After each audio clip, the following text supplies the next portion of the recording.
Think what you might about John McCain's chances of winning the presidency. I think they're pretty good. That said, nobody else agrees with me. And McCain has a spring in his step, a twinkle in his eye, vim and vigor. It's kind of an eerie confidence. But why does he seem that way? Whether it's secret internal polling or superhuman denial, McCain is throwing punches like he thinks he's going to win. In Florida today, Senator McCain went right for the old Republican bread and butter of the Cuban-American population. McCain saying this, quote, "I noticed in the past couple of days that Fidel has made his preferences known in the campaign and had some very unkind things to say about me. My feelings are hurt." Ooh, invoking Fidel Castro. Anything scary that's more 2000s-ish that you want to say about Obama? Well, no. But they did retread something that the LA Times reported in April, which is that in 2003 in Chicago, there was a going-away party for a professor. There's a current Columbia University professor named Rashid Khalidi. He's an outspoken advocate for Palestinian rights. Barack Obama attended the event, and the Times apparently has a tape of the event. Now, the McCain campaign is trying to make an issue of that. I guarantee you, if there was a tape with me and Sarah Palin and some neo-Nazi or one of those, you think that tape wouldn't be made public? Of course, Americans need to know, particularly about heirs and also about the PLO. Careful, Senator. You are violating the I'm rubber, you're glue rule of hypocritical campaigning.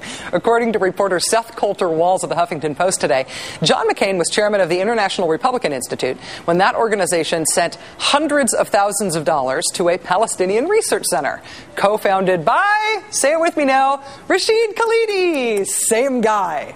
This is the same campaign tune being sung with standard hypocrisy, but renewed vigor. One other piece of evidence in Senator McCain's closing argument today, a greatest hits Be Afraid of Obama ad, but this time with a weird new twist at the end. Behind the fancy speeches, grand promises, and TV specials lies the truth. With crises at home and abroad, Barack Obama lacks the experience America needs, and it shows. His response to our economic crisis is to spend and tax our economy deeper into recession. The fact is, Barack Obama's not ready yet. Yet? Not ready yet? It's kind of an upgrade from not ready at all, isn't it? So here's the questions. Where is McCain's confidence coming from? Can the reemergence of this sort of happy warrior bit thing win him the election? And what does this yet thing mean anyway? Joining us now is New York Times columnist Frank Rich. Mr. Rich, nice to see you. Good to see you, Rachel.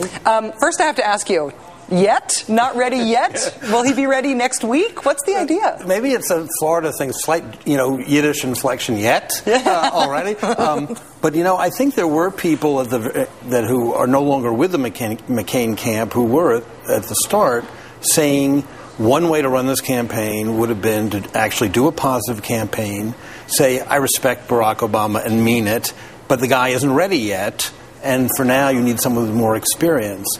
Those people are no longer involved with the campaign, and yet that they're going to this tactic in the last week shows they're just trying absolutely everything from moment to moment. It is hard to say that somebody is essentially a terrorist sympathizer who is anti-American, who is essentially a traitor and ought to be killed for that, because that's what we do to traitors in this country. But also that, he's a relatively nice guy, I have a lot of respect for him. It is hard to throw the tactics of the kitchen sink when they defeat one another internally. Exactly. And also, this was the week we kept being told that McCain finally had an economic message and was sticking to it. Joe the plumber ad infinitum, and that since that's the main issue facing the country, it was a smart thing for him to do. Well, that was sort of forgotten now as we're back in national security and 3 a.m. call type ads. Are you surprised by the effort by the McCain campaign to try to bring the conversation back to national security? I mean, they have been using this sort of blunt fear-mongering, invoking Castro, invoking bin Laden today, invoking the PLO today, and going to these great and embarrassing and hypocritical lengths to do it. This is pretty simple stuff, but they are doing it in a pretty overt, concerted way. Is that a surprising move? Nothing that they do surprises me because everything they do is a surprise. They don't. Obama had a plan for this campaign and they don't. So this is they're now in the greatest hits territory. So this is an oldie but a goodie.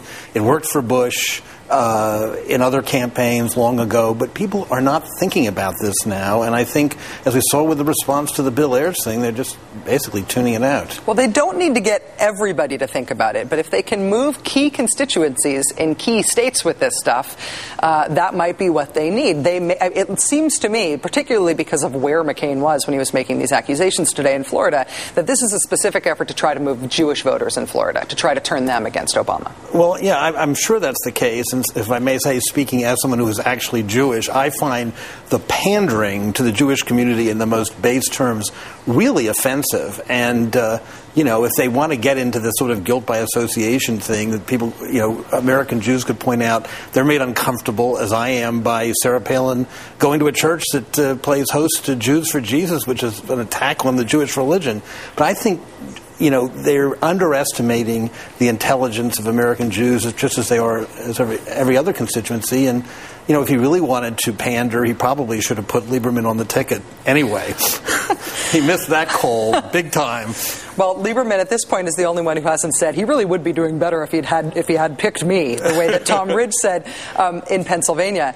Give him another day. I know. The Republican defections are entertaining, but they have got to be a little bit painful too. The overt fighting between McCain and Palin factions within the campaign obviously serves Sarah Palin well if she does want to make a post-2008 run for the leadership in the Republican Party, to say, listen, if they'd left it up to me, obviously I was fighting them, I was being a maverick even against them. If they'd left it up to me, we would have won. I'm a better choice than John McCain.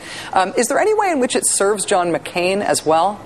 No, I don't think there is. To be honest about it, it looks very fractious. It looks like his own campaign is in disarray because they've broken out in civil war. This always happens with failing campaigns in both parties. And Sarah Palin is indeed being set up by people around her and perhaps by herself as a martyr. And that meeting you referred to earlier of the right, sort of convening after the election is over, I'm sure that it'll be like another sort of beauty pageant for her in terms of her being crowned for the future.